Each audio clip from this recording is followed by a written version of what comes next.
서울의 밤하늘이 찢어진 듯 쏟아붓는 장대비는 도시의 화려한 네온 사인을 흐릿하게 뭉개버리며 아스팔트 바닥을 맹렬하게 두드리고 있었는데 그 소리는 마치 한서윤의 마음속에서 울려 퍼지는 절망의 고동소리와 기묘하게 겹쳐 들려왔다. 서윤은 다 낡아서 살대가 휘어진 우산을 간신히 부여잡고 빗물이 들이치는 가파른 언덕길을 힘겹게 오르며 오늘 있었던 10번째 면접에 참담한 기억을 애써 머릿속에서 지우려 노력했지만 면접관들의 경멸, 어린 시선과 그녀의 이력서를 대수롭지 않게 넘기던 소리는 빗소리보다 더 선명하게 귓가에 남아 그녀를 괴롭혔다. 명문대를 우수한 성적으로 졸업하고도 내부 고발자라는 낙인이 찍혀 업계에서 매장당하다시피 한 그녀에게 남은 것은 곰팡이 냄새가 배어있는 반지하 월세방과 통장에 남은 몇 푼 안 되는 잔고뿐이었기에 그녀의 발걸음은 천근만근 무거울 수밖에 없었다. 차라리 이 비에 몸이 녹아내려 하수구로 흘러가 버렸으면 좋겠다는 자조적인 생각을 하며 서윤은 집 근처의 어두운 골목길로 접어들었고 가로등조차 제대로 켜지지 않아 칠흑같 어둠이 깔린 그곳에서 무언가 거무튀튀한 형체가 쓰레기 봉투들 사이에 처박혀 있는 것을 발견하고는 흠칫 놀라 발걸음을 멈췄다. 처음에는 누군가 몰래 버린 대형 폐기물이라고 생각했지만 빗줄기 사이로 희미하게 들려오는 거친 숨소리와 간헐적으로 떨리는 움직임은 그것이 살아있는 사람임을 증명하고 있었기에 서윤은 두려움과 호기심이 뒤섞인 복잡한 감정을 느끼며 조심스럽게 그 형체 쪽으로 다가갔다. 가까이 다가가 보니 악취가 진동하는 낡은 코트를 걸친 남자가 웅크리고 쓰러져 있었는데 빗물에 젖어 떡진 머리카락 사이로 드러난 얼굴은 흙투성이었고 복부 쪽에서는 빗물에 섞여 붉은 선혈이 끊임없이 흘러나와 바닥의 웅덩이를 붉게 물들이고 있었다. 이성을 가진 도시인이라면 마땅히 경찰이나 구급차를 부르고 자리를 피해야 했지만 서윤은 왠지 모를 기시감과 함께 그 남자가 내뿜는 기이한 위압감에 압도되어 섣불리 전화기를 꺼내들 수 없었고 무엇보다 지금 신고를 하면 이 남자가 병원으로 이송되기도 전에 과다출혈이나 저체온증으로 죽을지도 모른다는 직감이 강하게 들었다. 남자는 서윤의 인기척을 느꼈는지 힘겹게 눈꺼풀을 들어 올렸는데 어둠 속에서도 형형하게 빛나는 그의 눈동자는 죽어가는 짐승의 것이라기보다는 벼랑 끝에 몰린 맹수의 눈빛처럼 날카롭고 서늘하여 서윤은 순간 숨이 턱 막히는 듯한 전율을 느꼈다. 도와달라는 말 한마디 하지 않고 그저 자신을 뚫어지게 응시하는 그 남자의 오만하기까지. 한 침묵은 서윤의 내면에 잠재되어 있던 묘한 오기를 자극했고 그녀는 결국 젖은 우산을 바닥에 내팽개치고 남자의 겨드랑이 사이로 팔을 집어넣어 그를 일으켜 세우기 시작했다. 남자는 겉보기보다 훨씬 무거웠고 근육으로 단단하게 다져진 몸은 축 늘어져 있었기에 서윤은 빗물에 미끄러지는 발을 간신히 지탱하며 끙끙거리는 신음과 함께 그를 자신의 좁은 어깨에 짊어지고 비틀거리며 몇 걸음 떨어져 있지 않은 자신의 집 대문으로 향했다. 빗물과 땀으로 범벅이 된 채 좁은 현관을 지나 눅눅한 방 안으로 남자를 끌고 들어온 서윤은 그를 바닥에 눕히자마자 거친 숨을 몰아쉬며 주저앉았고 방 안의 형광등 불빛 아래서 드러난 남자의 몰골은 밖에서 보았던 것보다 훨씬 심각했다. 복부의 상처는 예리한 흉기에 찔린 듯 깊었고 값비싼 정장 바지는 곳곳이 찢겨 있었으며 무엇보다 그의 몸 곳곳에 남아있는 멍 자국들은 단순한 노숙자들 간의 다툼이라고 보기에는 너무나 전문적이고 잔혹한 폭력의 흔적이었다. 서윤은 떨리는 손으로 구급상자를 꺼내 들고 남자의 상처를 소독하기 시작했는데 찢어진 옷자락 사이로 드러난 탄탄한 상반신과 관리받은 듯한 피부는 그가 오랫동안 거리 생활을 한 노숙자가 아님을 짐작하게 했지만 그녀는 굳이 그의 정체를 캐묻지 않기로 결심했다. 알코올 솜이 상처에 닿을 때마다 남자는 낮은 신음을 흘리며 미간을 찌푸렸지만 놀랍게도 단 한 번도 비명을 지르거나 몸을 뒤척이지 않는 초인적인 인내심을 발휘했고, 그런 그의 모습에서 서유는 이 남자가 평범한 삶을 살아온 사람이 아니라는 확신을 가지게 되었다. 지혈제를 뿌리고 붕대를 단단히 감은 뒤 젖은 옷을 대충 닦아내고 자신의 헐렁한 티셔츠를 입혀놓자 남자는 지친 기색이 역력한 얼굴로 벽에 기대어 앉아 서윤을 물끄러미 바라보았고, 그 시선에는 고마움보다는 탐색과 경계의 빛이 서려 있어 서윤은 헛웃음을 터뜨리며 젖은 머리를 수건으로 털었다. 구해준 사람에게 고맙다는 인사조차 할 줄 모르는 무례한 태도였지만 서윤은 오늘 겪은 수많은 모욕들에 비하면 이 정도의 무뚝뚝함은 아무것도 아니라고 생각하며 부엌으로 가서 물을 끓이기 시작했다. 좁은 방 안에라면 끓이는 냄새가 퍼지자 팽팽했던 긴장감이 조금은 누그러지는 듯했고, 서유는 김이 모락모락 나는 냄비를 작은 상위에 올려놓으며 젓가락을 남자 쪽으로 밀어주었는데, 남자는 잠시 망설이는 듯 하더니 이내 젓가락을 집어들고 허겁지겁 면발을 삼키기 시작했다. 며칠은 굶은 듯한 기세로 먹어 치우는 남자를 보며 서유는 냉장고에서 김치를 꺼내 덜어주었고, 자신도 맞은편에 앉아 국물을 들이키며 얼어붙었던 몸을 녹였는데, 창밖에서는 여전히 빗줄기가 거세게 창문을 때리고 있었다. 서유는 침묵을 견디지 못하고 혼잣말처럼 중얼거렸는데, 그것은 남자에게 하는 말이라기보다는 세상에게 퍼붓는 하소연에 가까웠다. 오늘 면접에서 자신의 능력이 아닌 과거의 내부 고발 이력을 문제 삼아 비아냥거리던 면접관의 얼굴이 떠올라 울컥하는 마음에, 그녀는 세상은 참 불공평하다며 힘없는 사람은 올바른 일을 해도 죄인이 되고 힘있는 놈들은 사람을 죽여도 영웅이 되는 게 이 빌어먹을 도시의 법칙이라고 씁쓸하게 내뱉었다. 묵묵히 라면을 먹던 남자의 젓가락질이 서윤의 말에 아주 잠시 멈칫했다가 다시 움직였는데, 그는 여전히 아무런 대꾸도 하지 않았지만 서윤은 그가 자신의 이야기를 한마디도 놓치지 않고 듣고 있다는 것을 본능적으로 느낄 수 있었다. 서윤은 자신의 신세 한탄을 묵묵히 들어주는 이 낯선 타인에게서 묘한 위로를 받았고, 어차피 내일이면 다시 볼 일 없을 사람이라는 생각에 마음속 깊이 담아두었던 이야기들을 본물 터지듯 쏟아내기 시작했다. 자신이 얼마나 치열하게 살아왔는지, 그리고 그 노력이 어떻게 배신당했는지 이야기하며, 서유는 눈시울을 붉혔고 남자는 식사를 마친 뒤 물 한 컵을 단숨에 비우고는 깊고 그윽한 눈으로 서윤을 응시했다. 그의 눈빛은 아까의 날카로움이 조금 거치고 알 수 없는 깊은 사연과 복잡한 심경이 담겨 있었는데, 서윤은 그 눈빛을 마주하며 문득 이 남자가 지금 겪고 있는 상황이 자신의 처지와 묘하게 닮아 있을지도 모른다는 막연한 동질감을 느꼈다. 밤이 깊어지자 서윤은 낡은 이불 한 채를 바닥에 깔아주며 오늘은 비가 많이 오니 여기서 자고 가라고 말했고, 남자는 거절하지 않고 조용히 이불 속으로 들어갔다. 서윤은 혹시 모를 상황에 대비해 문을 단단히 잠그고 작은 과도를 베개 밑에 숨긴 채 침대에 누웠지만 피로가 몰려와 금세 깊은 잠에 빠져들고 말았다. 꿈속에서 서윤은 끝이 보이지 않는 어두운 터널을 달리고 있었고, 뒤에서는 정체를 알 수 없는 그림자들이 그녀를 쫓아오고 있었는데, 막다른 길에 다다라 절망하던 순간 누군가 나타나 그녀의 손을 낚아채며 빛으로 인도하는 기이한 장면을 목격했다.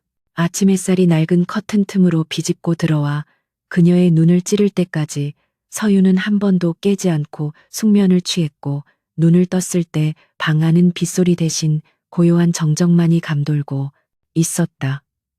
화들짝 놀라 몸을 일으킨 서윤은 바닥을 내려다보았지만 그곳에는 남자의 흔적은 온데간데 없고 오직 네모반듯하게 개어진 이불만이 덩그러니 남아 있었다. 서유는 황급히 현관으로 뛰어나가 보았지만 골목길은 언제 비가 왔냐는 듯 말끔하게 말라 있었고 출근하는 사람들의 바쁜 발걸음만이 가득할 뿐 남자의 뒷모습은 어디에서도 찾을 수 없었다. 허탈한 마음에 방으로 돌아온 서유는 남자가 누웠던 자리 옆에 작은 탁자 위에 놓인 꼬깃꼬깃한 종이 쪽지를 발견하고 손을 뻗어 집어들었다. 쪽지에는 삐뚤빼뚤한 글씨체로 짧은 문장이 적혀 있었는데 그것은 감사의 인사도 작별의 말도 아닌 마치 수수께끼 같은 기묘한 문구였다. 반드시 갚겠다는 짧은 문장 아래에는 알 수 없는 숫자 몇 개가 적혀 있었는데 서유는 그것이 무엇을 의미하는지 도무지 짐작할 수 없었지만 그 쪽지에서 느껴지는 묵직한 무게감이 예사롭지 않음을 직감했다. 그녀는 쪽지를 서랍 깊숙한 곳에 넣어두고 다시 현실로 돌아와 오늘 오후에 예정된 미린의 그룹의 비서실 면접을 준비하기 위해 서둘러 욕실로 향했다. 거울 속에 비친 자신의 얼굴은 푸석하고 눈 밑에는 다크서클이 내려앉아 있었지만 어젯밤의 기이한 만남 때문인지 아니면 그 남자가 남기고 간 묘한 쪽지 때문인지 서윤의 눈빛에는 이전과는 다른 결의가 서려 있었다. 최고의 대기업인 미린의 그룹의 면접은 그녀에게 있어 마지막 기회나 다름없었기에 서윤은 단정한 정장을 꺼내 입고 머리를 질끈 묶으며 마음을 다잡았고 어젯밤 자신이 구해준 그 남자가 사실은 그 거대 기업의 정점에 서 있는 인물이라는 사실은 꿈에도 모른 채 집을 나섰다. 버스 차창 밖으로 스쳐 지나가는 서울의 풍경은 어제와 다를 바 없이 바쁘게 돌아가고 있었지만 서윤의 마음속에서는 알 수 없는 기대감과 불안감이 교차하며 소용돌이치고 있었고 그것은 곧 다가올 거대한 운명의 서막을 알리는 전조와도 같았다. 미린의 그룹 본사의 웅장한 유리 건물 앞에 도착한 서윤은 심호흡을 크게 한번 내쉬고 회전문을 밀고 들어갔고 그곳에서 자신을 기다리고 있을 충격적인 재회를 향해 또각또각 구두굽 소리를 울리며 당당하게 걸어 들어갔다. 미린의 그룹 본사 35층에 위치한 대기실은 숨막힐 듯한 정적만이 감돌고 있었고 그곳에 모인 지원자들은 하나같이 최고급 원단으로 지어진 명품 정장을 입고 완벽하게 세팅된 머리 모양을 한 채 긴장된 표정으로 예상 질문지를 훑어보고 있었다. 한서윤은 자신의 낡은 구두 코트가 이 화려한 대리석 바닥 위에서 초라하게만 느껴져 저도 모르게 발을 의자 밑으로 숨겼지만 그녀의 눈빛만큼은 그 누구보다 결연하게 빛나고 있었는데 이는 이곳이 그녀가 재기할 수 있는 마지막 동아줄임을 누구보다 잘 알고 있었기 때문이었다. 옆자리에 앉은 지원자가 흘끔거리며 그녀의 옷차림을 훑어보고는 비웃음 섞인 콧방귀를 뀌었지만 서유는 애써 그 시선을 무시하며 머릿속으로 기업 분석 자료들을 되새김질했고 곧이어 면접실 문이 열리며 진행 요원이 그녀의 이름을 호명하자 심호흡을 크게 한번 내쉬고 자리에서 일어났다. 차례가 되어 면접실의 육중한 문을 열고 들어갔을 때 서윤을 맞이한 것은 가로로 길게 뻗은 검은색 테이블 뒤에 앉아 있는 3명의 면접관들이 뿜어내는 서늘하고 적대적인 공기였는데 그들의 눈빛은 인재를 알아보려는 호기심보다는 먹잇감을 앞에 둔 하이에나의 그것과 닮아 있었다. 중앙에 앉은 인사팀장은 서윤이 자리에 앉기도 전에 그녀의 이력서를 집게 손가락으로 성의 없이 넘기더니 마치 더러운 오물을 본 듯한 표정으로 미간을 찌푸리며 노골적인 불쾌감을 드러냈고 옆에 앉은 다른 면접관들 역시 서로 눈빛을 교환하며 낄낄거리는 듯한 태도를 보였다. 서윤은 최대한 정중하게 인사를 하고 자리에 앉았지만 인사팀장은 인사를 받아주기는커녕 삐딱한 자세로 의자에 기대어 앉아 볼펜을 딱딱거리는 소음을 내며 그녀의 신경을 긁었고, 이는 명백히 그녀를 심리적으로 압박하여 제 발로 나가게 만들려는 저급한 수작임이 분명했다. 예상대로 첫 질문부터 직무 능력에 대한 것이 아니라 과거 그녀가 전 직장에서 내부 고발을 했던 사건을 집요하게 파고들었는데, 인사팀장은 정의라는 허울 좋은 명분으로 조직을 배신한 사람을 우리 미린의 그룹이 받아들여야 할 이유가 무엇이냐며 빈정거리는 말투로 공격해왔다. 서유는 무릎 위에 올린 주먹을 꽉 쥐며 떨리는 목소리를 가다듬고, 조직의 건전한 성장을 위해서는 투명성이 보장되어야 하며 맹목적인 충성보다는 올바른 방향을 제시하는 것이 진정한 구성원의 자세라고 항변했지만, 돌아오는 것은 면접관들의 차가운 냉소와 비웃음 섞인 조소뿐이었다. 그들은 서윤의 답변을 듣지도 않고 말을 끊으며 조직 생활 부적응자라는 꼬리표를 붙이기에 급급했고, 서윤은 이 거대한 편견의 벽 앞에서 자신의 진심과 능력이 철저히 부정당하는 모멸감을 느끼며 입술을 깨물었다. 면접이 엉망이 되어가고 있다는 절망감이 서윤을 짓누르며 이대로 자리를 박차고 나가고 싶은 충동이 일어날 즈음 굳게 닫혀있던 면접실의 뒷문이 예고도 없이 벌컥 열리며 차가운 공기와 함께 누군가 성큼성큼 걸어 들어오는 소리가 들렸다. 갑작스러운 침입자의 면접관들이 불쾌한 기색으로 고개를 돌렸으나 들어온 사람의 얼굴을 확인하는 순간 그들의 얼굴은 사색이 되어 자리에서 벌떡 일어나 허리를 굽히기에 바빴고 실내의 공기는 단번에 뒤바뀌는 기이한 현상이 벌어졌다. 들어온 남자는 티끌 하나 없는 최고급 이탈리아산 맞춤 정장을 완벽하게 소화하고 있었고, 뒤로 깔끔하게 넘긴 머리카락과 날카롭게 베일 듯한 턱선은 잡지 표지에서 튀어나온 모델처럼 비현실적으로 수려했으며, 그가 내뿜는 압도적인 카리스마는 좌중을 단숨에 제압했다. 서유는 자신의 눈을 의심하며 멍하니 그를 바라보았는데, 어젯밤 비에 젖어 덜덜 떨며 자신의 좁은 방구석에서 라면을 먹던 그 초라한 노숙자의 모습은 온데간데없고, 그 자리에는 대한민국 재계를 움직이는 젊은 제왕이자 미린의 그룹의 CEO인 강도진이 서 있었기 때문이다. 도진은 굳어있는 서윤을 스쳐 지나가며 아주 잠깐 시선을 주었는데, 그 눈빛은 어젯밤에 흐릿했던 눈동자가 아니라 모든 것을 꿰뚫어 보는 듯한 냉철한 이성이 서려 있었으나, 그 깊은 곳에는 서윤만이 알아차릴 수 있는 미세한 인식의 불꽃이 튀었다. 그는 면접관들의 인사를 받는 둥 마는 둥 하며 중앙 상석으로 걸어가 인사팀장을 밀어내고 그 자리에 다리를 꼬고 앉아 테이블 위에 놓인 서윤의 이력서를 집어들더니 흥미롭다는 듯 입꼬리를 살짝 비틀어 보였다. 강도진 사장은 면접관들이 그토록 중요하게 여기던 서윤의 과거 이력이나 평판 따위는 거들떠보지도 않고 이력서를 대충 훑어본 뒤 테이블 한쪽으로 치워버리며 날카로운 눈빛으로 서윤을 정면으로 응시했다. 그는 서론 없이 단도직입적으로 지금 당장 그룹의 핵심 계열사 중 한 곳에서 경쟁사의 산업 스파이로 의심되는 정황이 포착되었는데, 증거가 불충분한 상황에서 언론 통제와 내부 감사를 동시에 진행할 구체적인 시나리오를 10초 안에 제시하라고 요구했다. 이는 일반적인 비서 면접에서는 나올 수 없는 임원급 전략기획회의에서나 다룰 법한 고난도의 질문이었으며, 옆에 서 있던 면접관들조차 당황하여 입을 다물지 못할 정도로 파격적인 진행이었다. 서윤은 잠시 당황하여 말문이 막혔지만 곧바로 냉정을 되찾고 도진의 눈을 피하지 않으며 머릿속에 있는 지식과 경험을 총동원하여 위기 상황에서의 우선순위와 리스크 관리 방안을 논리정연하게 설명하기 시작했다.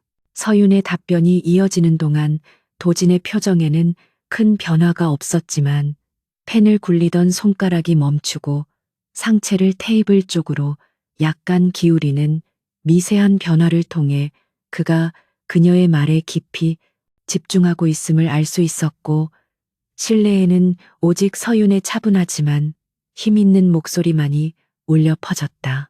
그녀는 단순히 교과서적인 답변을 늘어놓는 것이 아니라 과거 내부 고발자로서 겪었던 실질적인 경험을 바탕으로 조직 내부의 심리를 역이용하는 대담한 전략을 제시했고, 이는 도진이 예상했던 범위를 훨씬 뛰어넘는 통찰력을 보여주는 것이었다. 옆에 서 있던 인사팀장은 사장의 눈치를 보며 식은땀을 흘리고 있었고, 서윤의 답변이 끝날 때까지 감히 끼어들 생각조차 하지 못한 채 마른 침만 삼키고 있었다. 답변이 끝나자 도진은 짧은 침묵 끝에 고개를 살짝 끄덕이며 테이블을 가볍게 두드렸는데 그 작은 제스처 하나가 서윤에게는 천 마디 칭찬보다 더 큰 전율로 다가오며 꽉 막혀 있던 숨통을 트이게 했다. 도진은 자리에서 일어나며 인사팀장에게 차가운 목소리로 인재를 보는 눈이 그렇게 없어서야 내일 당장 책상을 빼야 할지도 모르겠다며 뼈 있는 한마디를 던졌고 그 말에 인사팀장은 얼굴이 흑빛이 되어 고개를 조아렸다. 도진은 면접실을 나가기 전 다시 한번 서윤을 돌아보았는데 이번에는 아주 찰나의 순간이었지만 그의 인매가 부드럽게 풀리며 어젯밤 쪽지에 적혀있던 말없는 약속을 상기시키는 듯한 묘한 뉘앙스를 풍겼다. 그는 아무 말 없이 서윤을 향해 가볍게 눈인사를 건네고는 수행원들을 이끌고 바람처럼 사라졌고 남겨진 면접실 안에는 폭풍이 휩쓸고 간 듯한 적막과 함께 멍하니 서 있는 면접관들과 다리가 풀려 주저앉을 뻔한 서윤만이 남겨졌다. 면접실을 나온 서윤은 복도 벽에 기대어 떨리는 가슴을 부여잡았는데 방금 마주한 강도진의 압도적인 존재감과 그가 보여준 의외의 모습이 머릿속에서 떠나지 않아 혼란스러움과 동시에 가슴 깊은 곳에서 뜨거운 무언가가 솟구쳐 오르는 것을 느꼈다. 합격 통보를 받은 지 채 하루가 지나지 않아 한서윤은 미린의 그룹 본사의 가장 높은 곳에 위치한 사장실 앞 육중한 마호가니 문 앞에 서 있게 되었는데 그녀의 손에는 인사팀장이 떨리는 손으로 건네준 근로계약서가 들려 있었고 그 안에는 서윤이 평생 만져보지 못할 액수의 연봉과 함께 파격적인 조건들이 명시되어 있었지만 그것은 단순한 고용, 계약이라기보다는 영혼을 담보로 하는 악마와의 거래처럼 느껴져 등골이 서늘해졌다. 비서실의 공기는 살얼음판을 걷는 듯 차갑고 날카로웠으며 서윤이 복도를 지나올 때마다 쏟아지던 기존 직원들의 시선은 시기와 질투 그리고 경멸이 뒤섞인 끈적한 불쾌감을 동반하고 있었기에 그녀는 이곳이 결코 평범한 직장이 아니며 자신이 발을 들인 곳이 피 튀기는 전쟁터의 한복판임을 본능적으로 실감할 수 있었다. 심호흡을 깊게 들이마시고 문을 두드리자 안에서 낮고 건조한 목소리가 들려왔고 서윤은 문고리를 잡은 손에 힘을 주며 무거운 문을 밀고 들어갔는데 드넓은 집무실 안은 밖 소음이 완벽하게 차단된 채 오직 서류 넘기는 소리와 벽시계의 초침 소리만이 공간을 지배하고 있었다. 창밖으로 서울 시내의 전경이 파노라마처럼 펼쳐지는 거대한 통유리창을 등지고 앉아있는 강도진은 어제 면접장에서 보았던 완벽한 슈트 차림 그대로였지만 그의 책상 위에는 결제를 기다리는 서류 더미가 산처럼 쌓여 있어 그가 짊어진 책임의 무게를 짐작하게 했다. 도진은 서윤이 들어와 책상 앞에 설 때까지 고개조차 들지 않고 서류를 검토하고 있었는데 그 침묵의 시간이 길어질수록 서윤은 초조함보다는 오기가 발동하여 허리를 꼿꼿이 세우고 그가 자신을 봐줄 때까지 부동자세로 기다리는 인내심을 발휘했다. 마침내 마지막 서류의 서명을 마친 도진이 만년필을 내려놓고 고개를 들어 서윤을 바라보았을 때 그의 눈빛은 어젯밤 빗속에서 보았던 야생동물의 그것처럼 서늘하게 빛나고 있었고 그는 서윤에게 앉으라는 말도 없이 책상 한쪽 구석에 놓인 두툼한 봉투를 턱짓으로 가리키며 열어보라는 무언의 지시를 내렸다. 서윤이 조심스럽게 봉투를 열어 내용물을 확인했을 때 그녀의 눈동자는 경악으로 크게 흔들릴 수밖에 없었는데 그 안에는 최민석 전무를 비롯한 이사회의 주요 인물들이 조직적으로 횡령과 배임을 저지른 정황이 담긴 비밀 장부의 사본과 그들이 강도진 사장을 실각시키기 위해 꾸미고 있는 음모의 세부 내용들이 적나라하게 담겨 있었기 때문이었다.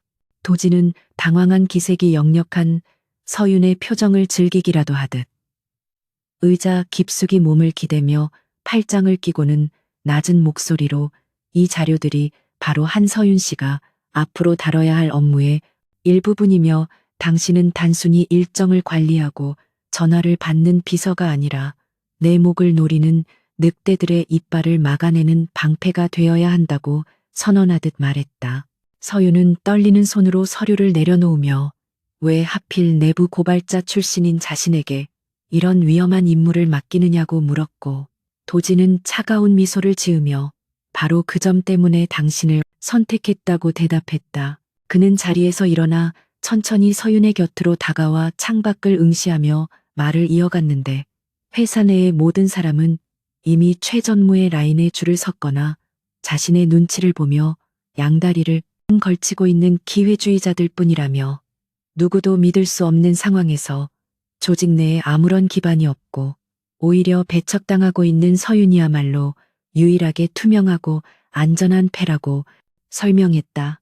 도진의 말은 잔인할 정도로 현실적이고 계산적이었지만 서윤은 그의 말 속에 숨겨진 뼈아픈 고독과 절박함을 읽어낼 수 있었기에 반박할 말을 찾지 못하고 입술만 달싹였다. 도진은 서윤 쪽으로 몸을 돌려 그녀의 눈을 똑바로 응시하며 며칠 전 빗속에서 쓰러져 있던 자신을 구해준 것에 대한 보상은 이미 면접 합격으로 충분히 했다고 생각하며 지금부터는 철저한 비즈니스 관계로서 자신의 지시를 따를 자신이 없다면 지금 당장 이 문을 열고 나가도 좋다고 차갑게 통보했다. 서윤은 잠시 망설였지만 이대로 도망친다면 평생 패배자로 낙인 찍혀 곰팡이 핀 반지하방을 벗어나지 못할 것이라는 생각이 뇌리를 스쳤고 무엇보다 눈앞에 있는 이 오만하고 위험한 남자가 위태로운 벼랑 끝에 서 있다는 사실이 묘하게 그녀의 보호 본능과 승부욕을 자극했다.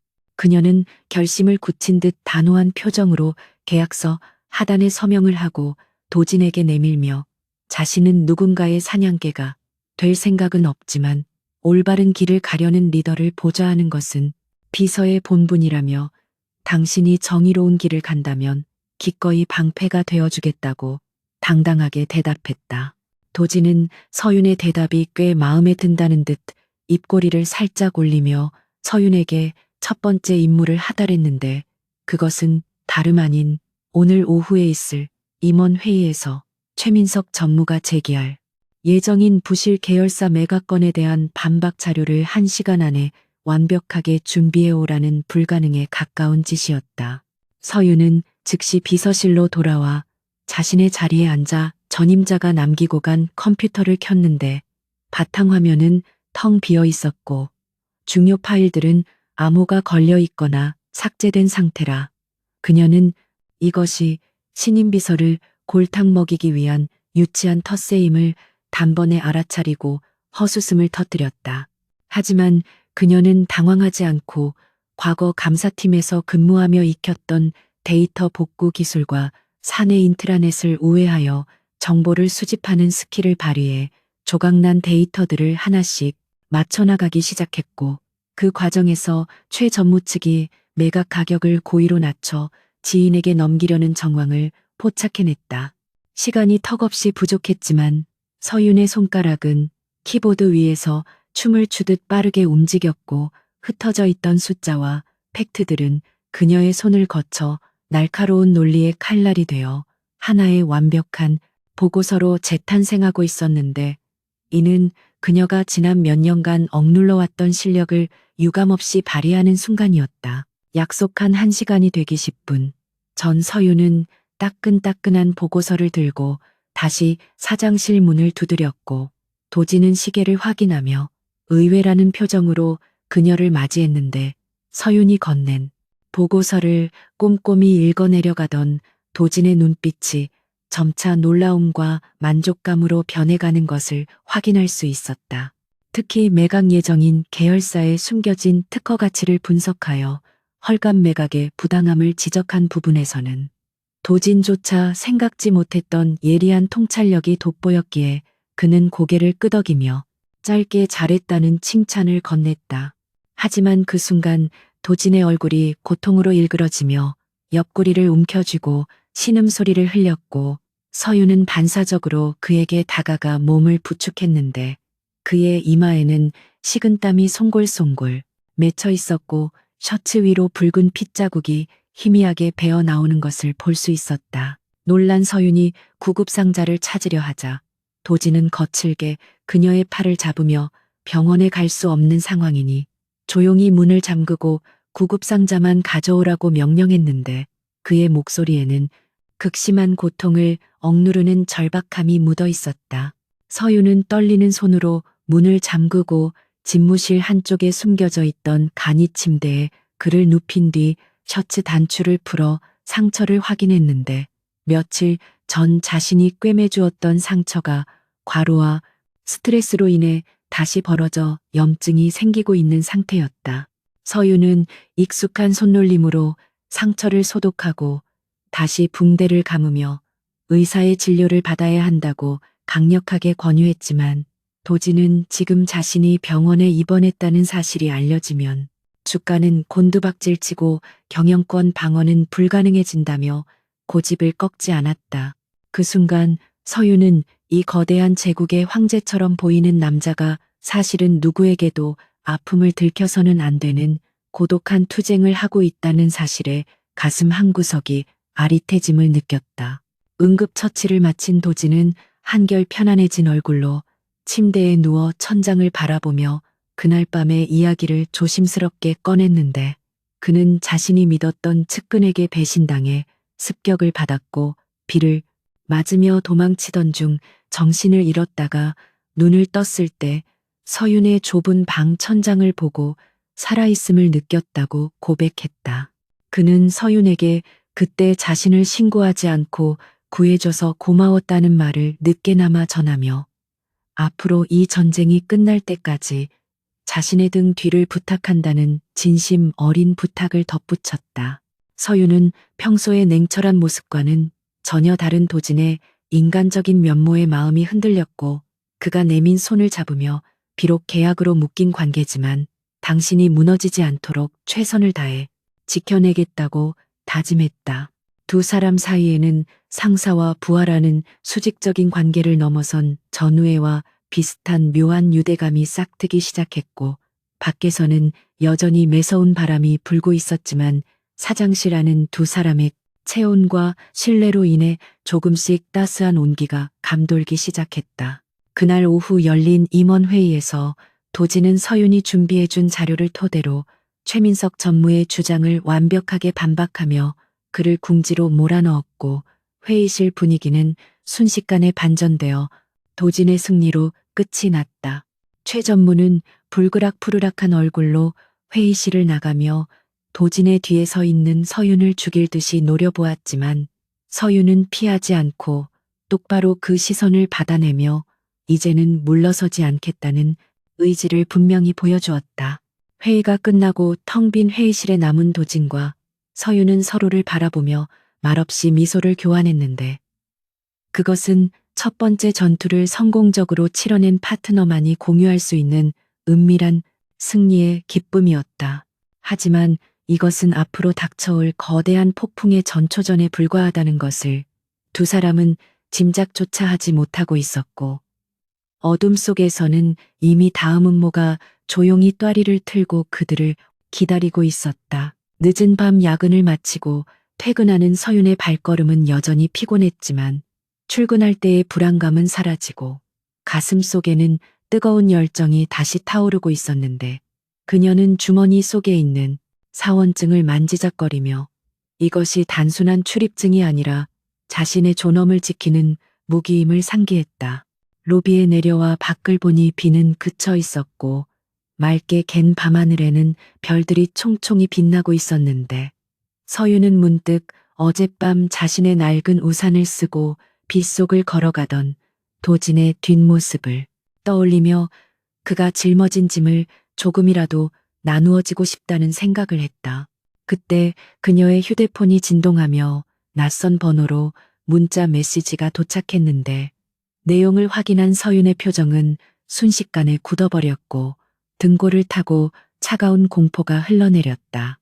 문자에는 서윤의 과거 내부 고발 사건을 조작했던 전 직장 상사의 이름과 함께 조만간 재미있는 일이 벌어질 것이라는 협박성 문구가 적혀 있었고 이는 그녀의 과거가 다시 발목을 잡으려 한다는 불길한 신호탄이었다.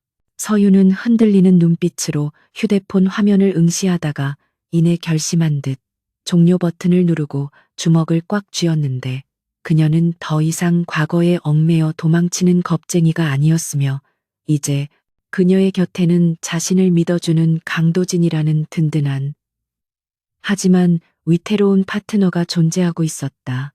그녀는 택시를 잡는 대신 차가운 밤 공기를 들이마시며 집을 향해 걷기 시작했고 머릿속으로는 내일 출근해서 도진에게 이 사실을 어떻게 보고하고 대응할지에 대한 시나리오를 구상하느라 쉴 새 없이 회전하고 있었다. 거대한 빌딩 숲 사이로 사라지는 그녀의 뒷모습은 작고 연약해 보였지만 그 걸음걸이만큼은 그 어느 때보다 당당하고 힘찼으며 서울의 밤은 깊어가고 있었지만 그녀의 전쟁은 이제 막 시작된 것이나 다름없었다.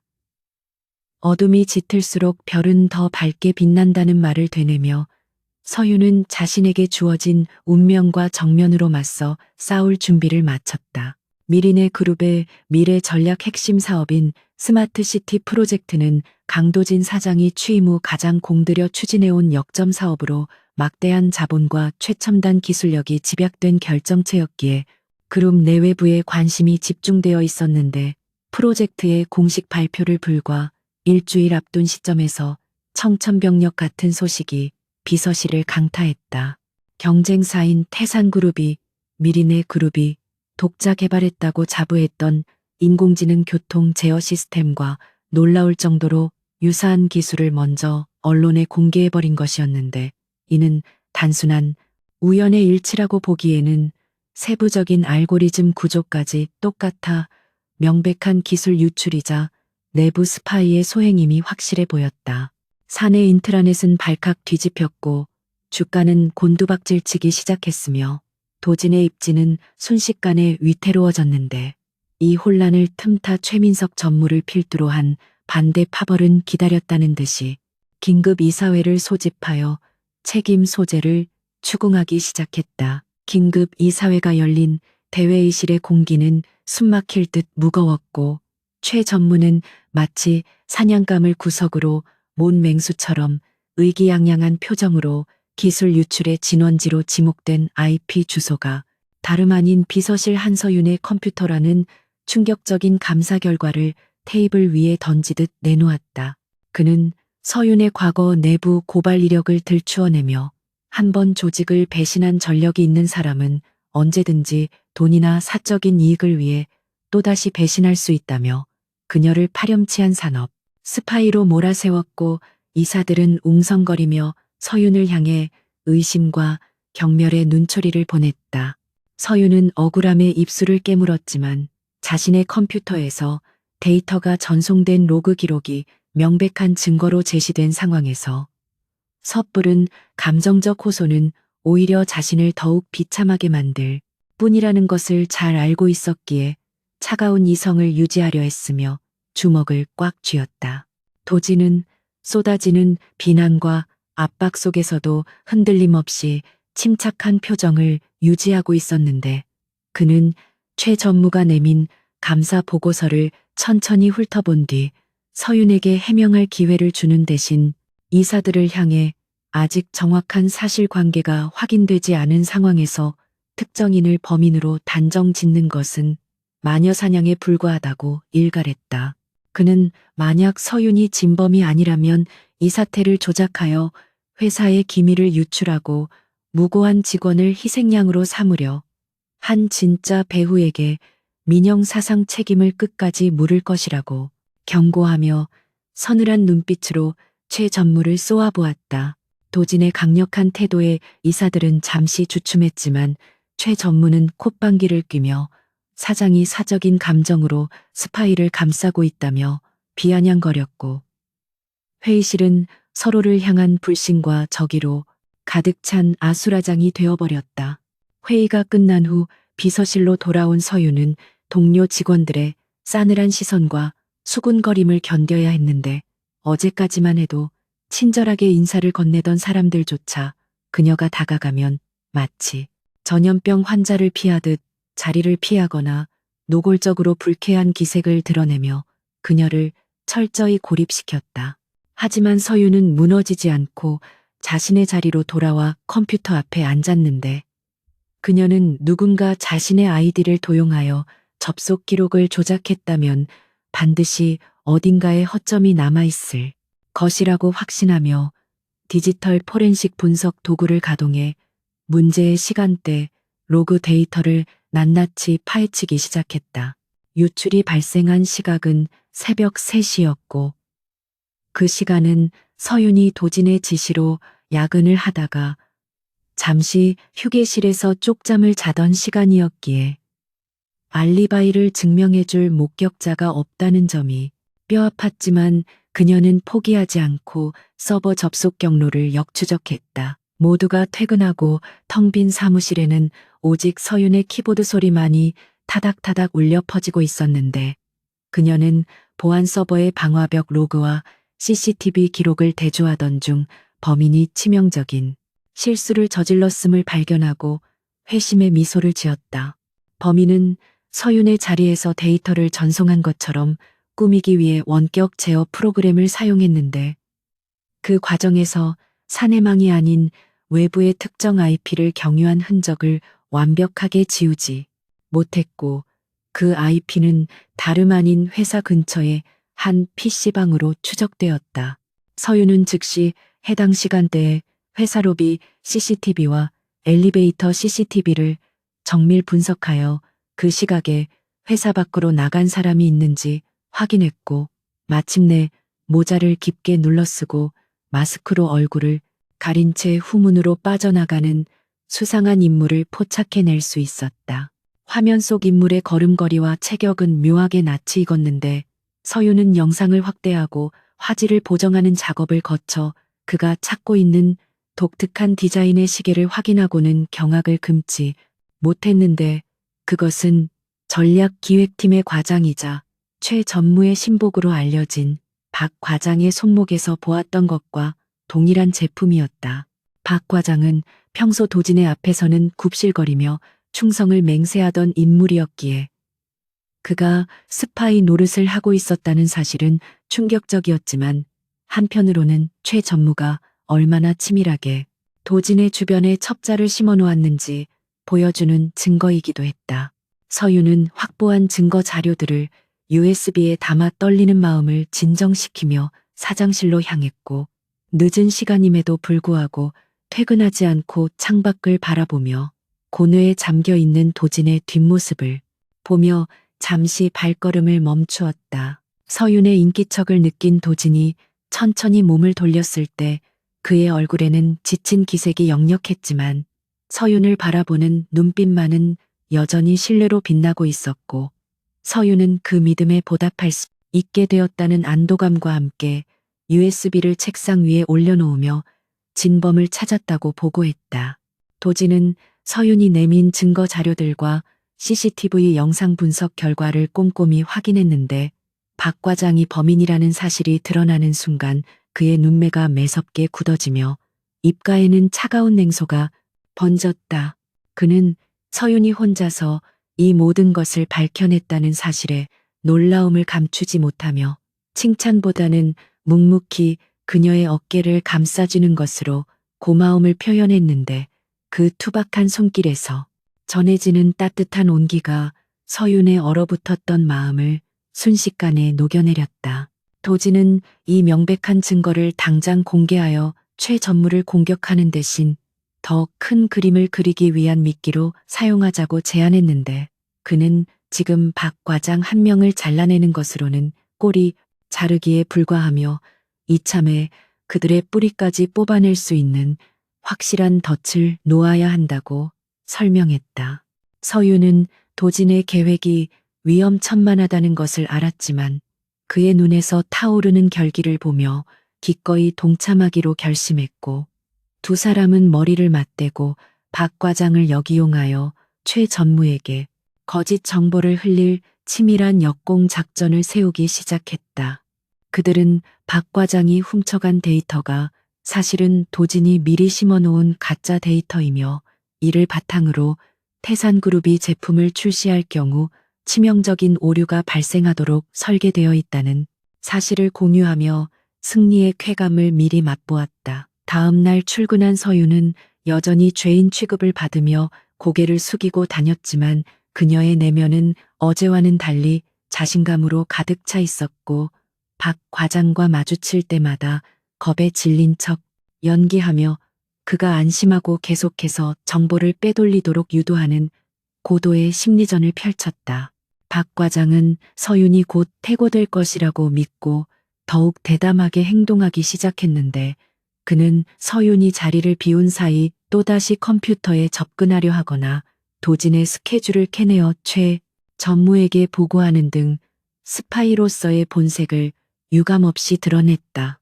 서윤과 도진은 이 모든 과정을 실시간으로 모니터링하며 최 전무 일당이 파놓은 함정 속으로 그들이 제 발로 걸어 들어가는 모습을 지켜보았고 다가올 파멸의 순간을 기다리며 숨을 죽였다.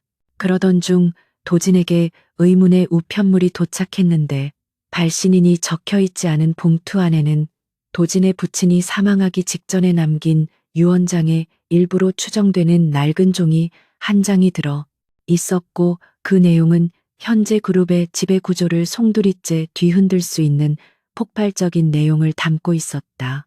최 전무가 단순히 경영권 욕심 때문에 움직이는 것이 아니라 과거 도진의 부친 죽음과도 깊은 연관이 있음을 암시하는 단서들이 발견되자 도진은 충격에 휩싸여 주먹을 불끈 쥐었고 서유는 그런 도진의 손을 조용히 잡으며 진실이 무엇이든 끝까지 함께 밝혀내겠다고 위로했다.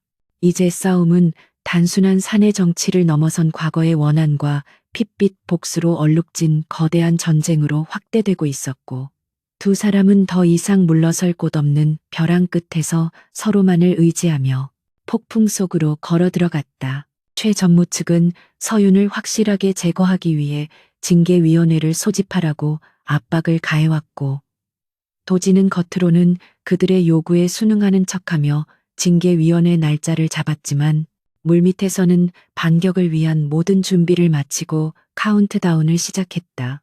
서윤은 징계위원회에 출석하여 모욕적인 신문을 받으면서도 끝까지 혐의를 부인하지 않고 억울함만을 호소하는 연기를 펼쳤는데 이는 최 전무를 방심하게 만들어 그가 결정적인 실수를 하도록 유도하기 위한 도진과의 철저한 약속된 플레이였다.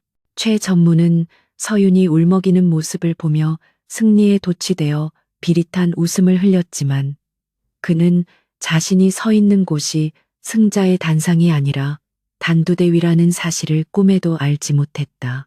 징계위원회가 정회되고 잠시 휴식 시간이 주어졌을 때 도진은 서윤을 비상구 계단으로 불러내어 고생했다는 말과 함께 따뜻한 캔커피를 건넸는데 두 사람 사이에는 말하지 않아도 통하는 깊은 신뢰와 애틋한 감정이 흐르고 있었다. 서윤은 도진에게 이제 마지막 단계만 남았다고 말하며 눈을 빛냈고 도진은 고개를 끄덕이며 이번 일이 끝나면 당신에게 가장 먼저 보여주고 싶은 곳이 있다고 말해. 묘한 여운을 남겼다. 어둠이 짙게 깔린 복도를 걸어 나오는 두 사람의 그림자는 길게 늘어져 하나로 겹쳐 보였고 그들은 다가올 내일의 결전을 위해 각자의 위치로 돌아가 칼날을 갈며 마지막 밤을 지새웠다. 이 밤이 지나고 나면 미린의 그룹에는 거대한 피바람이 불어닥칠 것이고 그 끝에 서 있는 것은 승리자가 된 그들이거나 아니면 처참하게 짓밟힌 패배자로서의 그들일 것이었다. 해외 투자 유치라는 명목으로 급하게 잡힌 강원도 해안가 리조트 출장은 출발부터 어딘가 석연치 않은 구석이 있었지만 강도진 사장과 한서윤 비서는 이것이 함정일 수도 있다는 가능성을 열어두고도 호랑이 굴에 들어가야 호랑이 새끼를 잡을 수 있다는 심정으로 길을 나섰다. 칠흑 같은 어둠이 내려앉은 국도는 을씨년스러운 분위기를 자아내고 있었고 차창을 때리는 빗줄기는 며칠 전 그들을 처음 만나게 했던 그날 밤처럼 거세게 몰아치며 불길한 전조를 알리고 있었는데 운전대를 잡은 도진의 손등에는 핏줄이 도드라져 있어 그가 느끼는 긴장감을 고스란히 보여주었다. 조수석에 앉은 서윤은 태블릿 PC를 통해 투자자 측의 정보를 끊임없이 재확인하고 있었지만 약속, 장소가 가까워질수록 GPS 신호가 불안정해지고 연락이 두절되는 상황이 반복되자 이것이 단순한 통신 장애가 아님을 직감하고 도진에게 차를 돌려야 할 것 같다고 조심스럽게 건의했다. 하지만 서윤의 말이 채 끝나기도 전에 반대편 차선에서 강력한 상향등을 켠 대형 트럭 한 대가 중앙선을 침범하며 무서운 속도로 그들의 세단을 향해 돌진해 왔고 도진은 본능적으로 스티어링 휠을 급격하게 꺾으며 브레이크를 밟았지만 빗길에 미끄러진 타이어는 비명을 지르며 통제 불능 상태에 빠져들었다. 트럭은 멈추지 않고 마치 그들을 절벽 아래로 밀어버리겠다는 사리를 품은 듯 집요하게 차체를 들이받았고 굉음과 함께 튕겨나간 도진의 차는 가드레일을 뚫고 가파른 숲속 비탈길로 곤두박질치며 굴러떨어지기 시작했다. 세상이 뒤집히고 유리가 산산조각 나는 아비규환의 순간에도 도진은 자신의 몸을 날려 조수석에 앉은 서윤을 감싸 안았고 서윤은 도진의 품에 안긴 채 충격으로 정신을 잃어가는 와중에도 그가 내뱉는 거친 신음소리를 들으며 공포와 죄책감에 휩싸였다. 얼마나 시간이 지났는지 알 수 없는 정막 속에서 서윤이 눈을 떴을 때 차는 반쯤 찌그러진 채 거대한 나무에 걸려 있었고 깨진 유리창 틈으로 차가운 빗물이 들이치며 그녀의 뺨을 적시고 있었는데 온몸이 욱신거렸지만 다행히 크게 다친 곳은 없는 듯했다. 그러나 고개를 돌려 운전석을 바라본 서윤은 심장이 멈추는 듯한 충격을 받았는데 자신을 감싸느라 온몸으로 충격을 받아낸 도진은 이마에서 피를 흘리며 의식을 잃은 채 핸들에 고개를 파묻고 있었고 그의 셔츠는 이미 붉게 물들어 있었기 때문이었다. 서윤은 떨리는 손으로 도진의 맥박을 확인하고 안도의 한숨을 내쉰 뒤 필사적으로 찌그러진 차 문을 발로 차서 열었고 의식 없이 늘어진 도진을 힘겹게 끌어내어 비틀거리는 걸음으로 폭발 위험이 있는 차량에서 최대한 멀어지려 했었다. 그때 언덕 위 도로에서 검은 양복을 입은 사내들이 손전등을 비추며 내려오는 모습이 보였고 그들은 사고 차량을 확인하려는 구조대가 아니라 그들의 생사를 확인하고 마무리를 지으러 온 최민석 전무의 청부업자들이 분명했기에 서윤은 공포에 질려 입을 틀어막았다. 지금 이 상태로 발각된다면 두 사람 모두 목숨을 부지하기 어렵다는 판단이 서자 서윤은 초인적인 힘을 발휘하여 도진을 부축하고 덩굴이 우거진 숲속 깊은 곳으로 몸을 숨기며 발소리를 죽여 이동하기 시작했다. 차가운 비가 체온을 앗아가고 진흙탕에 발이 푹푹 빠지는 악조건 속에서도 서윤은 오직 도진을 살려야 한다는 일념 하나로 이를 악물고 버텼으며 간헐적으로 신음을 흘리는 도진에게 제발 정신 좀 차려보라며 울먹이는 속삭임을 건넸다. 한참을 헤매던 끝에 서윤은 숲속에 버려진 낡은 관리용 창고를 발견하고는 녹슨 자물쇠를 돌로 내리쳐 부순 뒤 도진을 데리고 안으로 들어갔는데 창고 안은 먼지와 곰팡이 냄새로 가득했지만 적어도 비바람과 추적자들의 시선을 피할 수 있는 유일한 안식처였다. 서유는 주변에 널려있는 낡은 매트리스 위에 도진을 눕히고 문을 굳게 걸어 잠근 뒤 주머니에서 휴대폰을 꺼내 보았지만 깊은 산속이라 신호가 잡히지 않아 외부와의 연락은 완전히 차단된 상태였다. 절망적인 상황이었지만 서유는 주저앉아 울고 있을 시간조차 없다는 것을 깨닫고 창고 구석에 있던 녹슨 난로를 발견하고는 주변에 널려있는 폐목재들을 모아 불을 피우기 시작했는데 다행히 라이터가 작동하여 미약하게나마 온기가 돌기 시작했다. 불빛 아래 드러난 도진의 상태는 심각했는데 이마에 찢어진 상처뿐만 아니라 오른쪽 어깨가 탈골된 듯 부자연스럽게 꺾여 있었고 열까지 오르고 있어 서유는 자신의 블라우스를 찢어 지혈을 하고 차가운 빗물을 받아와 그의 열을 식히기 위해 밤새도록 간호를 해야 했다.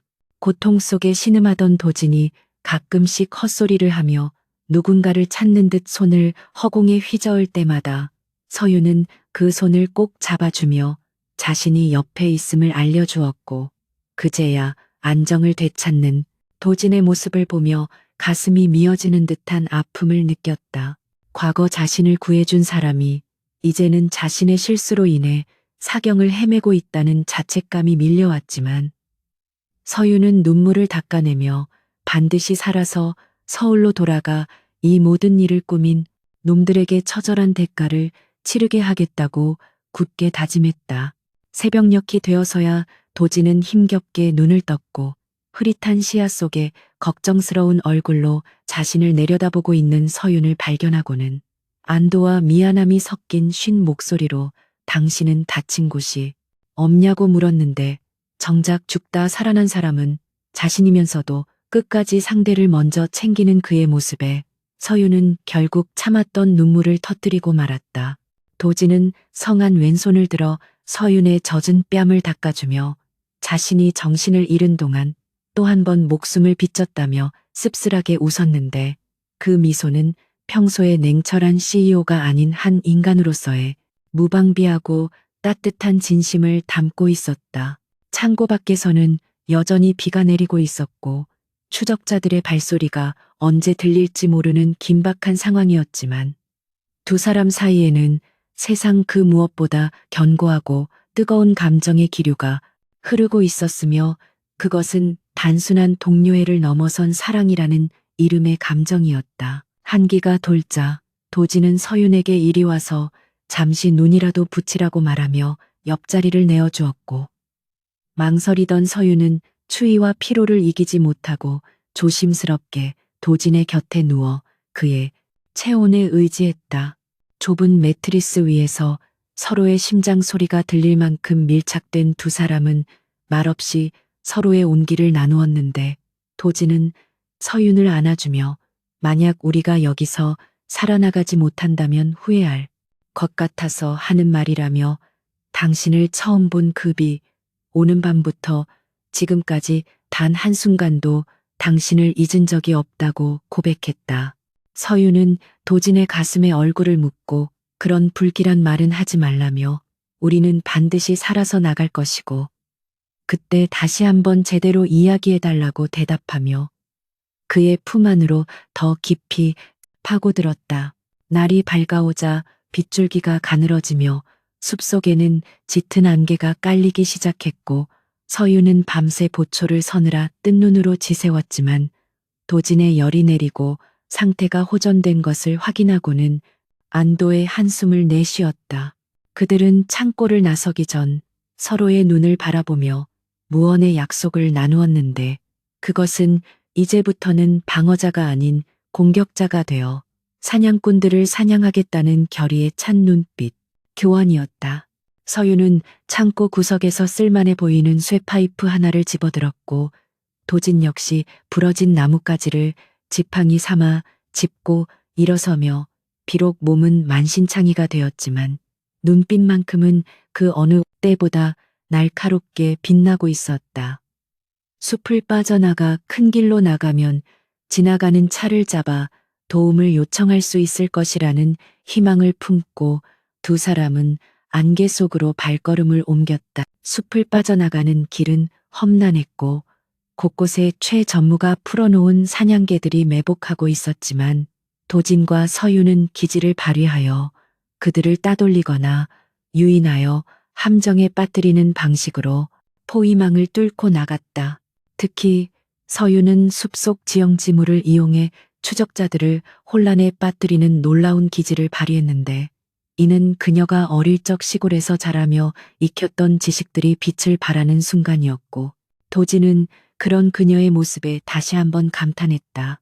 마침내 도로변에 도착한 그들은 지나가던 화물 트럭을 발견하고 필사적으로 손을 흔들어 차를 세웠고 인심 좋은 기사 덕분에 무사히 서울로 향하는 차에 몸을 실을 수 있었다. 트럭 조수석에 나란히 앉아 서울로 돌아오는 길, 도진은 서윤의 손을 꽉 잡고 놓지 않았는데 그의 손에서 전해지는 힘은 이제 다시는 그녀를 놓치지 않겠다는 강한 의지의 표현이었다. 서울에 도착하자마자 병원으로 가는 대신 곧장 비밀 안전 가옥으로 향한 그들은 그곳에서 잠시 숨을 고르며 최 전무에게 보낼 최후의 통첩을 준비하기 시작했다. 죽은 줄 알았던 두 사람이 살아 돌아왔다는 사실 자체가 최 전무에게는 가장 큰 공포가 될 것이며 이제 그들이 쥐고 있는 카드는 단순한 방어 수단이 아닌 상대를 파멸로 이끌 치명적인 비수가 되어 있었다. 거울 속에 비친 두 사람의 몰골은 엉망이었지만 눈빛만은 불타오르고 있었고 그들은 서로를 바라보며 다가올 마지막 전쟁을 위해 전의를 불태웠다. 샤워를 마치고 나온 도진은 서윤에게 다가가 젖은 머리를 수건으로 닦아주며 나지막이 속삭였는데 이번 일이 끝나면 당신을 비서가 아닌 내 인생의 파트너로서 정식으로 초대하고 싶다는 말이었다. 서윤은 얼굴을 붉히며 고개를 끄덕였고 두 사람의 입술이 닿을 듯 말 듯 가까워진 순간 창밖에서 천둥이 치며 잠시 멈췄던 긴장감을 다시 일깨웠다. 하지만 이제 두려움은 없었고 오직 서로에 대한 믿음과 사랑만이 그들을 지탱하고 있었기에 그들은 다가올 폭풍을 정면으로 맞이할 준비가 되어 있었다. 서울의 화려한 야경이 내려다 보이는 강남의 한 고급 안전가옥에서는 숨막히는 침묵과 함께 비장한 전운이 감돌고 있었는데 이는 죽음의 문턱에서 살아 돌아온 강도진 사장과 한서윤이 반격을 위한 최후의 시나리오를 검토하고 있었기 때문이었다. 도진은 아직 회복되지 않은 몸을 이끌고 벽면에 붙은 거대한 화이트보드 앞에 서서 최민석 전무의 조직도를 붉은 펜으로 그어가며 작전을 지시하고 있었는데 그의 눈빛은 부상의 고통을 넘어선 서늘한 살기로 번뜩이고 있었다. 그들이 세운 계획은 서윤이 도진을 배신하고 최 전무의 편에 붙는 척 연기하여 적의 심장부로 침투하는 이중 간첩 작전이었는데 이는 서윤에게 쏟아질 비난과 위험을 감수해야 하는 가혹한 임무였기에 도진은 설명을 마친 후에도 차마 서윤의 눈을 바로 보지 못하고 주먹만 꽉 쥐고 있었다. 하지만 서윤은 담담한 표정으로 도진의 손을 잡으며 지금 우리에게 필요한 것은 어설픈 동정이 아니라 확실한 승리라고 말하며 자신이 기꺼이 미끼가 되어 늑대들을 덫으로 유인하겠노라고 단호하게 대답했다. 다음 날 아침 미린의 그룹 본사는 강도진 사장의 실종과 사고 소식으로 벌집을 쑤셔놓은 듯 시끄러웠고 주가는 하한가로 곤두박질치고 있었는데 그 혼란의 한복판에 며칠간 종적을 감췄던 한서윤이 초췌한 몰골로 나타나자 로비에 있던 직원들의 시선이 일제히 그녀에게 쏠렸다. 찢어진 옷가지와 헝클어진 머리, 그리고 공포에 질린 듯한 창백한 얼굴은 그녀가 겪었을 끔찍한 사고를 짐작하게 했지만 그녀의 발걸음이 향한 곳은 사장실이 아닌 최민석 전무의 집무실이었기에 사람들은 경악을 금치 못하고 수군거려야 했다. 서윤은 최 전무의 비서들이 막아서는 것을 뿌리치고 집무실 문을 열고 들어갔고 의자에 거만하게 앉아 승리의 샴페인을 미리 터뜨리고 있던 최 전무는 제 발로 찾아온 서윤을 보며 흥미롭다는 듯 입꼬리를 비틀어 올리며 그녀를 맞이했다. 최 전무는 서윤이 도진과 함께 죽지 않고 살아 돌아온 것에 대해 내심 놀라면서도 겉으로는 태연하게 무슨 일이냐고 물었는데 그의 눈빛에는 쥐새끼 한 마리가 제 발로 고양이 굴에 들어왔다는 조소와 경멸이 가득 차 있었다.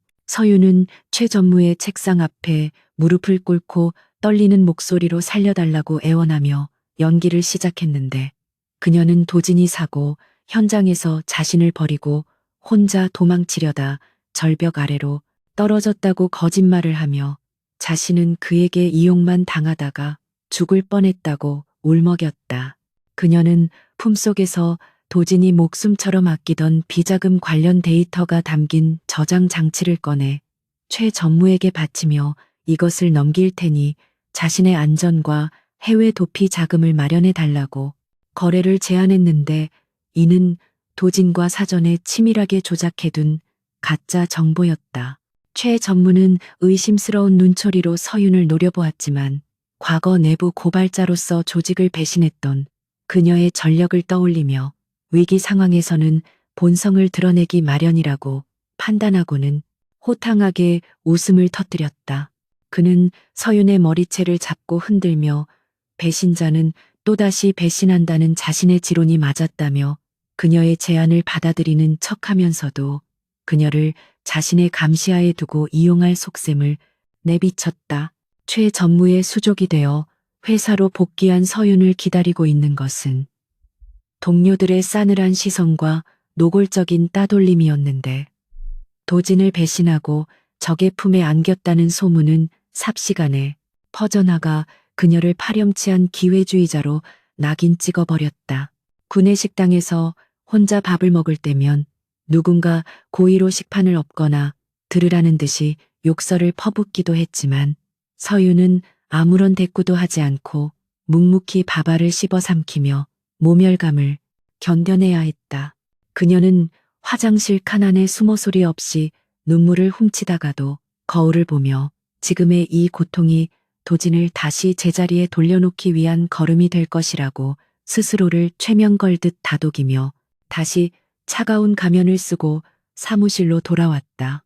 이 모든 상황을 도청 장치를 통해 듣고 있던 도진은 안전가옥의 어둠 속에서 피가 나도록 입술을 깨물며 괴로워했지만 지금 당장 뛰쳐나가 그녀를 구하는 것은 모든 계획을 수포로 만드는 일임을 알기에 끓어오르는 분노를 억누르며 때를 기다려야 했다. 서윤은 최 전무의 신임을 얻기 위해 그가 지시하는 온갖 불법적인 일들을 처리하는 척하며 점차 그의 핵심 네트워크에 접근해 나갔는데 그녀는 최 전무가 방심한 틈을 타 그의 개인 서버에 접속할 수 있는 보안 코드를 알아내는데 성공했다.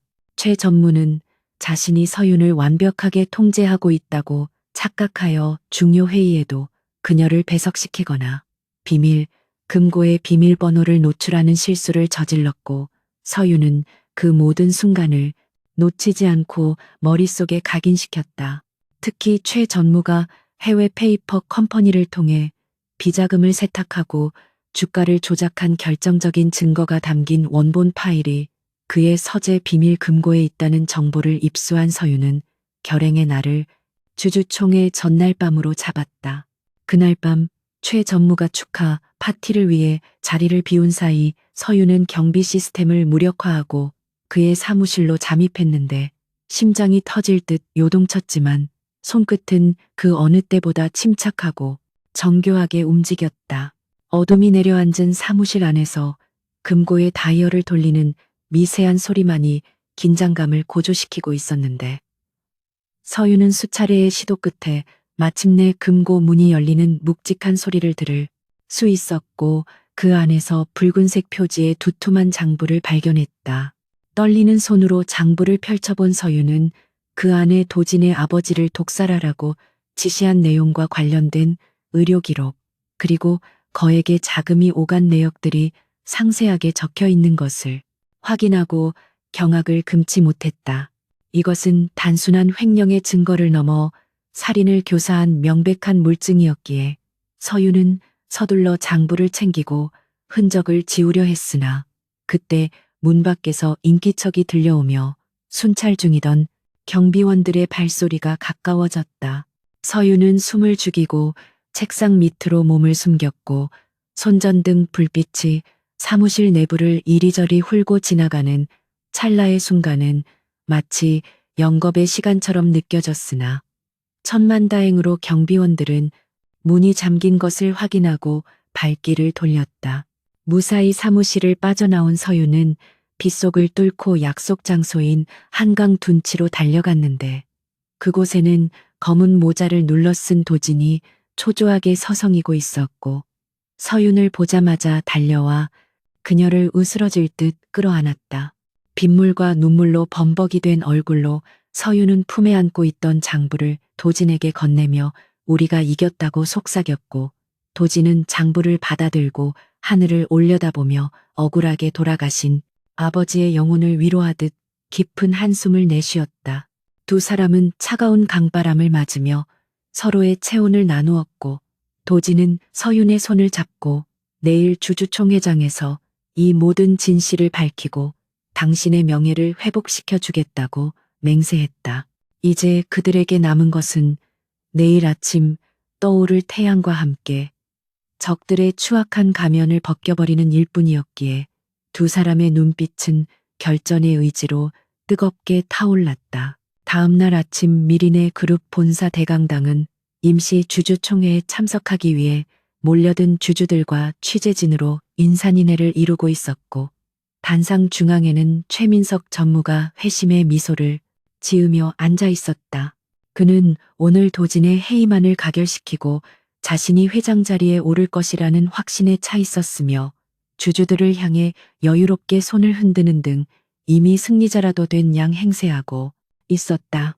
회의가 시작되고 최 전무의 측근이 단상에 올라 도진의 경영 무능과 도덕적 해이를 비난하며 해임안을 상정하자 장내는 술렁이기 시작했고 분위기는 급격하게 최 전무 쪽으로 기울어가는 듯 보였다.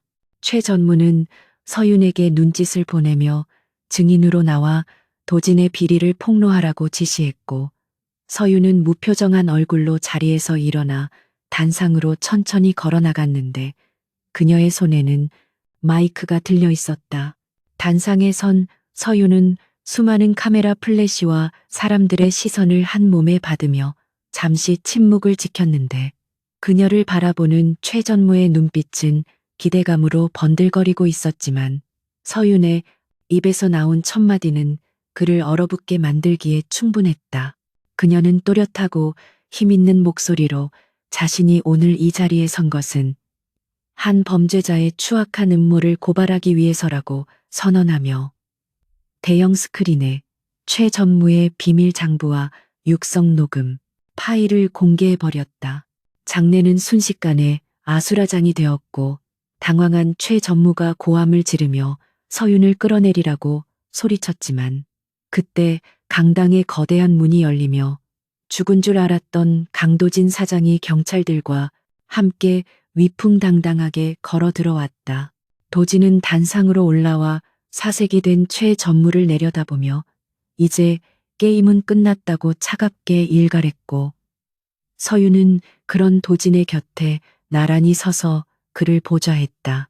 스크린에 떠오른 증거들은 너무나 명백하여 반박의 여지가 없었고 주주들은 최 전무를 향해 야유를 퍼부으며 해임안이 아닌 그의 구속을 요구하기 시작했는데 최 전무는 털썩 주저앉아 망연자실한 표정으로 허공을 응시할 뿐이었다.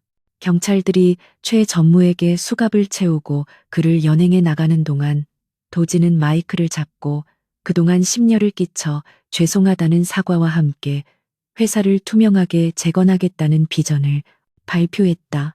그의 연설이 끝나자 강당 안은 우레와 같은 박수 소리로 가득 찼고 도진은 서윤을 바라보며 따뜻한 미소를 지었는데 그것은 단순히 상사가 부하에게 보내는 칭찬이 아닌 생사를 함께한 연인에게 보내는 깊은 사랑과 감사의 표현이었다. 서윤 역시 눈시울을 붉히며 마주 웃었고 두 사람은 환호하는 인파 속에서 서로의 손을 굳게 맞잡으며 기나긴 어둠의 터널을 지나 마침내 빛을 마주하게 되었다. 모든 소란이 정리되고 텅 빈 강당에 남은 도진과 서유는 창밖으로 쏟아지는 오후의 햇살을 받으며 나란히 서 있었는데 그들의 어깨는 그 어느 때보다 가벼워 보였고 얼굴에는 평온함이 깃들어 있었다. 도진은 서윤에게 이제 비서로서의 임무는 끝났으니 내 곁에서 평생의 파트너로 함께 해줄 수 있겠냐고 정식으로 프러포즈를 했고 서윤은 눈물을 글썽이며 고개를 끄덕였다. 그들은 지난 시간 동안 겪었던 고통과 시련이 헛되지 않았음을 확인하며 서로를 품에 안았고 그 순간만큼은 세상의 어떤 권력이나 부귀영화보다 서로의 존재가 가장 소중하게 느껴졌다.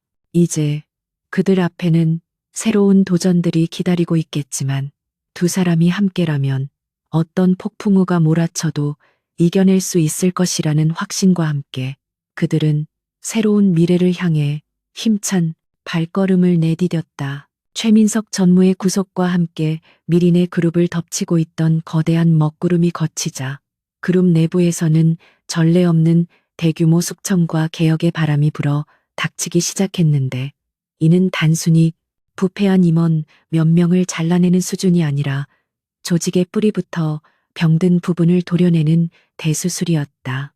강도진 사장은 매일 밤늦게까지 집무실을 지키며 인사평가 보고서와 감사 자료를 검토했고 그의 펜끝이 움직일 때마다 수십 년간 회사를 좀먹어왔던 무능하고 부패한 인사들이 줄줄이 짐을 싸서 떠나야 했다. 이 살벌한 구조 조정의 한복판에서 한서윤은 도진의 가장 날카로운 칼이자 든든한 방패로서 인사위원회의 간사 역할을 맡아 냉철하고 공정한 일처리를 보여주었고 직원들은 그녀를 철의 비서실장이라 부르며 경외심 섞인 시선으로 바라보게 되었다. 더 이상 그녀의 출신이나 과거를 들먹이며 무시하는 사람은 존재하지 않았고 오히려 그녀의 눈에 들기 위해 아부하는 사람들이 줄을 이었지만 서유는 그 어떤 사적인 청탁 거절하며 오직 도진이 그리는 투명한 기업을 만드는 데에만 집중했다. 한 달 후 열린 신임 임원 임명식은 미린의 그룹이 완전히 새로운 조직으로 다시 태어났음을 알리는 상징적인 행사였는데 단상의 선도진은 과거의 권위적이고 수직적인 문화를 타파하고 능력 중심의 수평적인 조직 문화를 선언하며 젊고 유능한 인재들을 대거 발탁했다. 그 자리에서 도진은 파격적인 인사를 단행했는데 그것은 바로 한서윤 비서를 그룹의 핵심 미래 전략 본부장으로 임명한다는 발표였고 장내에는 잠시 정적이 흐르다. 곧이어 우레와 같은 박수갈채가 쏟아져 나왔다. 서윤은 예상치 못한 승진에 당황하여 도진을 바라보았지만 그는 신뢰가 가득 담긴 눈빛으로 고개를 끄덕이며 단상 위로 올라오라는 손짓을 했고 서윤은 떨리는 다리를 진정시키며 단상으로 올라가 임명장을 받아들었다. 이것은 단순히 파격적인 승진이 아니라 빗속에서 떨고 있던 한 여자가 자신의 능력과 신념으로 세상의 편견을 깨부수고 당당하게 자신의 자리를 쟁취해낸 인간 승리의 드라마였기에 지켜보는 이들의 가슴을 뜨겁게 만들었다. 본부장이 된 서윤의 집무실은 이전의 비서실과는 비교도 안 될 만큼 넓고 화려해졌지만 그녀의 책상 위에는 여전히 낡은 다이어리와 도진이 처음 면접 때 주었던 만년필이 놓여 있어 그녀가 초심을 잃지 않고 있음을 보여주었다.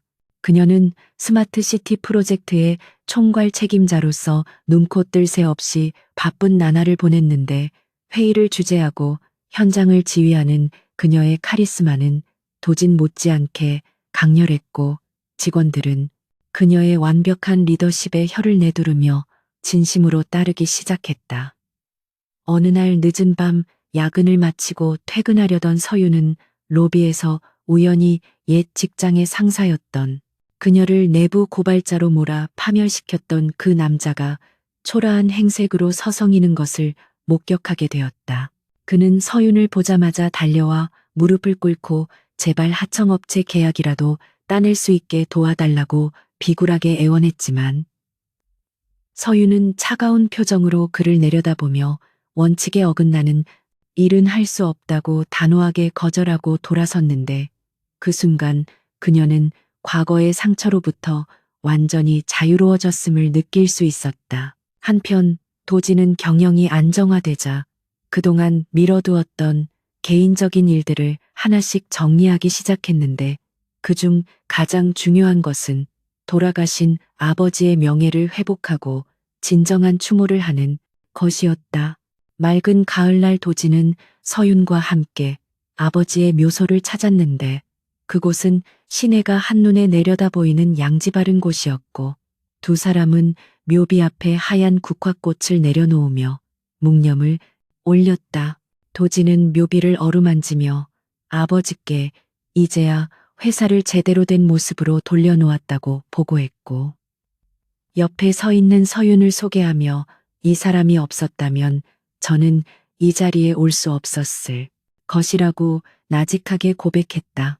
서윤은 도진의 아버지에게 마음속으로 당신의 아들은 훌륭한 리더가 되었으며 제가 평생 그 곁을 지키며 외롭지 않게 하겠다고 약속을 드렸는데 불어오는 바람이 두 사람의 머리카락을 부드럽게 스치고 지나가며 마치 아버지의 따뜻한 대답을 전해주는 듯했다. 묘소에서 내려오는 길에 도지는 서윤의 손을 잡고 산책로를 걸으며 그동안 마음속에 담아두었던 이야기들을 꺼내놓았는데 그는 자신이 재벌가의 아들로 태어나 부족함 없이 자랐지만 진정한 사람의 온기를 느껴본 적은 서윤을 만나기 전까지 단 한 번도 없었다고 털어놓았다. 그는 빗속에서 쓰러져 죽어가던 자신을 아무런 대가 없이 구해준 서윤의 행동이 자신의 인생관을 송두리째 바꿔놓았으며 가진 자의 의무와 진정한 힘은 약자를 돕고 보호하는 데서 나온다는 것을 깨닫게 되었다고 말했다. 서윤은 도진의 손을 더 꽉 잡으며 자신 역시 도진을 만나 자신의 가치를 증명할 기회를 얻었고 무엇보다 사랑받는다는 것이 얼마나 행복한 일인지 알게 되었다고 화답했다. 붉게 물든 단풍나무 아래서 서로를 바라보는 두 사람의 눈빛은 깊은 가을의 정취만큼이나 그윽하고 아름다웠으며 그들은 말없이 서로의 어깨에 기대어 평화로운 오후의 한때를 만끽했다. 시간은 빠르게 흘러 스마트 시티 프로젝트의 완공을 축하하는 거대한 기념 파티가 열리는 날이 다가왔고 미린의 그룹이 건설한 첨단 도시는 전 세계의 주목을 받으며 한국의 랜드마크로 떠올랐다. 파티장은 정재계 인사들과 해외 귀빈들로 가득 찼고 화려한 조명 아래서 샴페인 잔이 부딪히는 소리가 끊이지 않았지만 사람들의 시선은 오직 파티장의 주인공인 강도진 사장과 한서윤 본부장에게 쏠려 있었다. 도진은 검은색 턱시도를 완벽하게 차려입고 있었고 서윤은 우아한 붉은색 드레스를 입고 그의 곁에 서 있었는데 두 사람의 조화는 마치 영화 속 한 장면처럼 눈부시게 아름다워 보는 이들의 탄성을 자아냈다. 도진은 축사를 통해 이 프로젝트의 성공은 한서윤 본부장의 헌신적인 노력이 있었기에 가능했다고 공을 돌리며 공식 석상에서 그녀에 대한 존경과 애정을 가감없이 드러냈다. 파티가 무르익을 무렵 도진은 서윤을 이끌고 파티장을 빠져나와 행사장 건물 옥상으로 올라갔는데 그곳에서는 그들이 함께 만든 스마트 시티의 야경이 보석처럼 반짝이며 펼쳐져 있었다. 도진은 난간에 기대어 도시를 내려다보다가 품속에서 작은 벨벳 상자를 꺼내 서윤에게 내밀었는데 그 안에는 화려한 다이아몬드 반지가 아닌 두 사람의 이니셜이 새겨진 심플하지만 품격 있는 백금 반지가 들어있었다. 도진은 서윤의 눈을 바라보며 비즈니스 파트너로서의 계약은 이미 끝났지만 인생의 파트너로서 새로운 계약을 맺고 싶다며 평생 나의 곁에서 함께 늙어가 달라고 정식으로 청혼했다.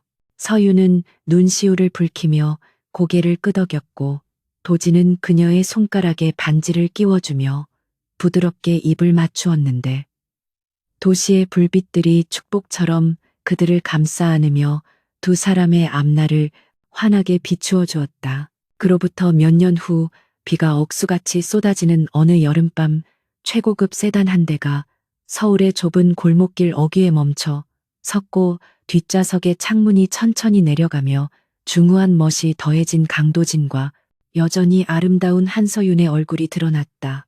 그곳은 바로 몇 년 전 벼랑 끝에 몰린 서윤이 피를 흘리며 쓰러져 있던 도진을 처음 발견하고 구해준 운명의 장소였는데 두 사람은 추억에 잠긴 듯 빗줄기 속의 그 자리를 한참 동안 말없이 바라보았다.